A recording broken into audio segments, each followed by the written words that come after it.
بسم اللہ الرحمن الرحیم۔ قابل احترام سامعین گرامی، ہمارے اوپر اللہ تعالیٰ نے جو دین نازل فرمایا ہے، نبی اکرم صلی اللہ علیہ وسلم سے ہم تک جو دین پہنچا ہے نا، اس میں آپ مجموعی اعتبار سے اس کے دو حصے کر سکتے ہیں۔ ایک تو اس میں وہ احکام ہے جن کا تعلق اللہ تعالیٰ کے حقوق سے ہے، اور دوسرے وہ احکام ہے جن کا تعلق بندوں کے حقوق سے ہے، جن کو ہم آسان الفاظ میں کہتے بھی ہیں حقوق اللہ اور حقوق العباد۔ اب ہوتا کیا ہے کہ بہت سارے لوگ حقوق اللہ کی ادائیگی میں تو بڑی فکر کرتے ہیں، یعنی نماز بھی پڑھنے میں بڑے آگے رہتے ہیں، تہجد گزار بھی ہوتے ہیں، سنت رسول اللہ صلی اللہ علیہ وسلم پر عمل کرنے کے لیے بھی بڑے فکرمند ہوتے ہیں، ساری چیزیں ہوتی ہیں، لیکن حقوق العباد کے اعتبار سے بڑے کوتاہ ہوتے ہیں۔ حالانکہ قرآن و حدیث کی روشنی میں یہ بات علماء سمجھاتے ہیں کہ بسا اوقات حقوق العباد کی اہمیت حقوق اللہ کے مقابلے میں بڑھ جاتی ہے۔ بہت سارے لوگ ایسے ہیں کہ حقوق اللہ میں خوب اہتمام کر کے بڑا عبادت کا نور حاصل کرتے ہیں، لیکن حقوق العباد میں بندوں کے اور مخلوق کے حقوق میں کوتاہی کرنے کی وجہ سے اللہ کی عبادت کا جو نور آیا ہے نا، وہ حقوق العباد میں کوتاہی کی وجہ سے وہ ختم ہو جاتا ہے۔ اس لیے بہت ضروری ہے، میں آپ کے سامنے حضرت عمر فاروق رضی اللہ تعالیٰ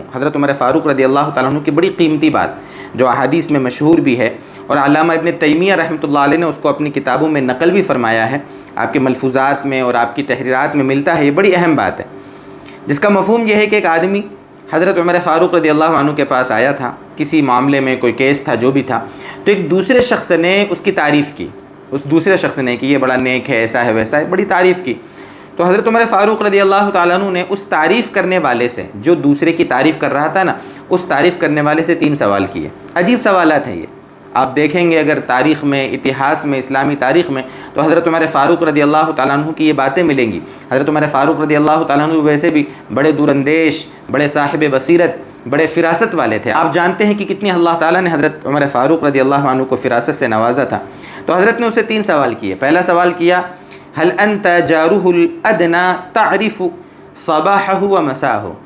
یعنی حضرت عمر فاروق رضی اللہ عنہ سے پوچھا کہ کیا تو اس کا قریبی کوئی پڑوسی ہے جو اس کی صبح و شام کو جانتا ہے، یعنی کیا تو اس کے پڑوس میں رہا ہے، پہلا سوال۔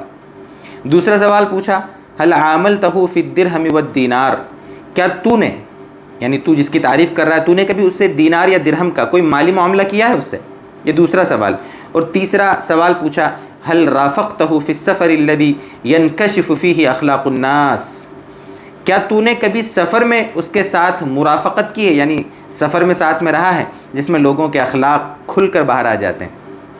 یہ تینوں سوال جب حضرت عمر فاروق رضی اللہ عنہ سے کیے تو تینوں کے جواب میں اس نے نہیں کہا لا، مطلب کیا ہے، نہ میں اس کے پڑوس میں رہا ہوں، نہ میں نے اس سے کوئی مالی معاملہ کیا ہے، اور نہ میں نے کبھی اس کے ساتھ سفر کیا ہے۔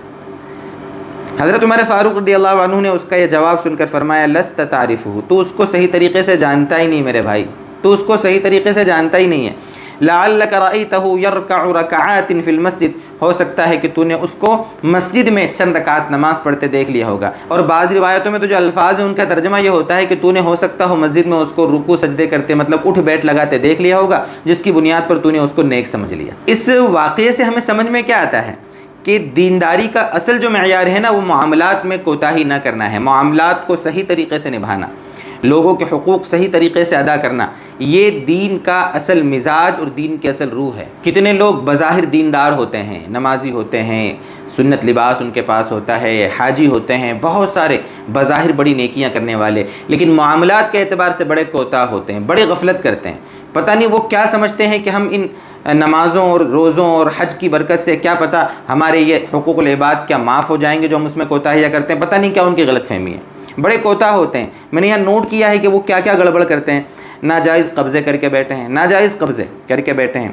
مزدوری نہیں دے رہے ہیں، مزدور کو مزدوری پر بلایا، اس کی مزدوری ادا نہیں کر رہے ہیں، مزدور جو طے ہوئی ہے اس میں کم کر کے دے رہے ہیں، قرض کسی سے لیا ہے واپس نہیں کر رہے ہیں، حالانکہ قرض کے ادا کرنے پر طاقت ہے پھر بھی ادا نہیں کر رہے ہیں، جھوٹی گواہی دے رہے ہیں، بہت سے لوگ ہوتے ہیں جھوٹی گواہی دے دیتے ہیں، جھوٹا ہبہ نامہ بنا رہے ہیں، ہبہ نامہ۔ ہمارے پاس ابھی ایک مسئلہ آیا تھا، وہ صاحب پوچھنے لگے، پوری اس نے نوعیت بتائی انہوں نے، اور کتنا مطلب یہ کہ جھوٹے ہبہ نامے کر کے کسی کو بھی کوئی بھی زمین دے دی، یہ ہبہ نامہ۔ آخرت کی کوئی فکر نہیں ہے، بس سوچ رہے ہیں کہ دنیا ہے، مر جائیں گے، آخرت میں دوبارہ اللہ کے سامنے جا کر جواب دینا کہ نہیں دینا اس کی کوئی فکر ہی نہیں، ہبہ نامہ جھوٹا بنا دیا۔ بہنوں کو حق نہیں دے رہے ہیں، بہنوں کو حق نہیں دے رہے ہیں، باپ کی پراپرٹی پوری بھائیوں نے آپس میں بانٹ لی، بہنوں کو حق نہیں دیا، بہنوں پر ظلم کر رہے ہیں، غیبتیں کر رہے ہیں کسی کی،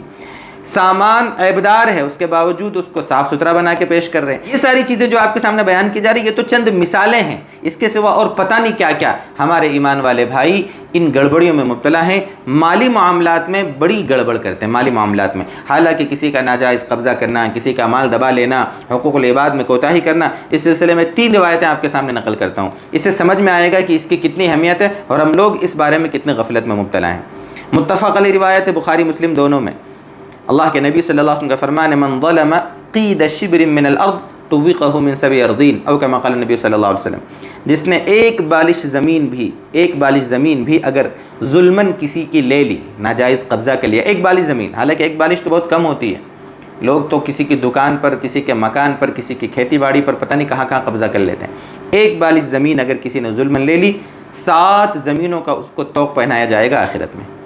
آخرت کا آپ اندازہ کر لیں، ساری دنیا والوں کے سامنے رسوائی ہوگی ذرا سی تھوڑی سی زمین ناجائز قبضہ کرنے کی وجہ سے۔ مسلم شریف کی روایت میں ہے، اللہ کے نبی صلی اللہ علیہ وسلم کا فرمان ہے، من اقتطع حق امرئ مسلم بیمینہ، جس نے اپنے ہاتھ سے کسی مسلمان شخص کا حق لے لیا، مطلب ناجائز قبضہ کر لیا، فقد اوجب اللہ لہ النار وحرم علیہ الجنہ، تو اللہ تعالیٰ اس پر جہنم واجب کر دے گا اور جنت اس پر حرام کر دے گا۔ اور آگے فرمایا وَإِن قَضِبًا مِّنْ أَرَاكَ، چاہے پیلو کی لکڑی ہی کیوں نہ، پیلو کی لکڑی مسواک ہوتی ہے، 5 روپے 10 روپے 20 روپے، ٹھیک ہے، وہ بھی کسی نے کسی کے ناجائز لے لی تو اللہ تعالیٰ اس پر جنت حرام کر دے گا اور جہنم اس کے لیے واجب کر دے گا۔ اندازہ کر لیں کہ حقوق العباد میں کوتاہی کی کتنی سزا ہے۔ اسی طرح ایک روایت اور ہے، الادب المفرد، امام بخاری رحمۃ اللہ علیہ کی کتاب اور ہے، جیسے بخاری شریف ہے اور بھی کتابیں ہیں ایسے الادب المفرد، اس میں حضرت نے ایک واقعہ نقل فرمایا۔ اللہ کے نبی صلی اللہ علیہ وسلم کے زمانے میں ایک خاتون تھی، کسی نے اللہ کے نبی صلی اللہ علیہ وسلم سے مسئلہ پوچھا، ان فلانۃ تقوم اللیل وتصوم النہار، اللہ کے نبی سے مسئلہ پوچھا، اللہ کے نبی ایک خاتون ہے جو فلانی عورت جو بھی ہے رات میں تہجد پڑھتی ہے، دن میں روزہ رکھتی ہے، وتفعل، اور بڑی نیکیاں کرتی، وتصدق، اور کیا کرتی ہے، بڑے بڑے صدقات دیتی ہے، بڑی نیک خاتون ہے۔ یہ سارے جتنے ہیں نا یہ اللہ کے حقوق ہیں، ٹھیک ہے، اس میں بڑی آگے ہے وہ، لیکن وتودی جیرانہا بلسانہا، لیکن وہ خاتون اپنے پڑوسیوں کو اپنی زبان سے تکلیف دیتی ہے، ان کو برا بھلا کہتی ہے، ستاتی ہے، ایسی باتیں کہتی جس سے پڑوسی دکھی ہو جاتے ہیں۔ تو اللہ کے نبی صلی اللہ علیہ وسلم نے فرمایا لا خیر فیہا، اس خاتون میں کوئی بھلائی نہیں،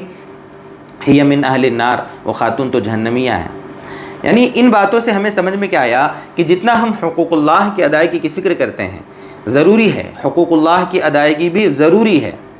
اللہ نماز پڑھنا فرض ہے، روزے رکھنا اگر رمضان کے تو فرض ہے، زکوٰۃ دینا فرض ہے، مزید جو کچھ حقوق اللہ ہیں ان کو تو ادا کرنا اپنی جگہ ہے، اس کے ساتھ ساتھ حقوق العباد کی بھی اہمیت اپنی جگہ ہے دوستو۔ ایسا نہ ہو کہ ہم حقوق اللہ کی ادائیگی کرتے کرتے حقوق العباد میں اتنے کوتا ہو جاویں کہ آخرت میں ہمارے جتنے حقوق اللہ میں کی ہوئی نیکیاں ہیں نا وہ ساری کی ساری حقوق العباد کے نظر ہو جاویں اور آخرت کے اعتبار سے ہم مفلس ہو جاویں، جیسا کہ حدیث پاک میں اس کو بھی بتایا گیا۔ اللہ کے نبی صلی اللہ علیہ وسلم نے فرمایا تھا، میری امت کا مفلس وہ ہے جو قیامت کے دن بڑی نیکیاں لے کر آئے گا لیکن کسی کے ساتھ ظلم کیا ہوگا، کسی کو مارا ہوگا، کسی کی غیبت کی ہوگی، کسی پر تہمت لگائی ہوگی، کسی کا خون کیا ہوگا، وہ بہت ساری چیزیں ہیں۔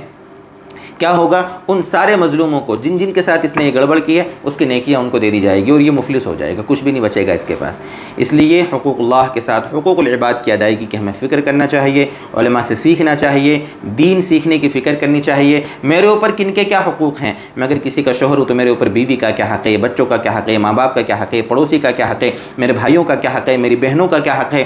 اور بھی میرے رشتہ دار، میرے بڑے میرے چھوٹے جو بھی کچھ ہیں ان کے میرے اوپر کیا کیا حقوق ہیں۔ اگر کوئی خاتون ہو تو اس کے اوپر بھی حقوق ہوتے ہیں، مرد پر حقوق ہوتے ہیں، بوڑھے پر حقوق ہوتے ہیں، بیٹے پر حقوق ہوتے ہیں، ہر ایک پر حقوق ہوتے ہیں۔ تو بہت ضروری ہے کہ ہم اللہ کے حقوق کے ساتھ ساتھ بندوں کے جو ہمارے اوپر حقوق ہیں ان کو ادا کرنے کی بہت فکر کریں۔ اللہ تعالی ہمیں مرنے سے پہلے اس کی توفیق دے دے۔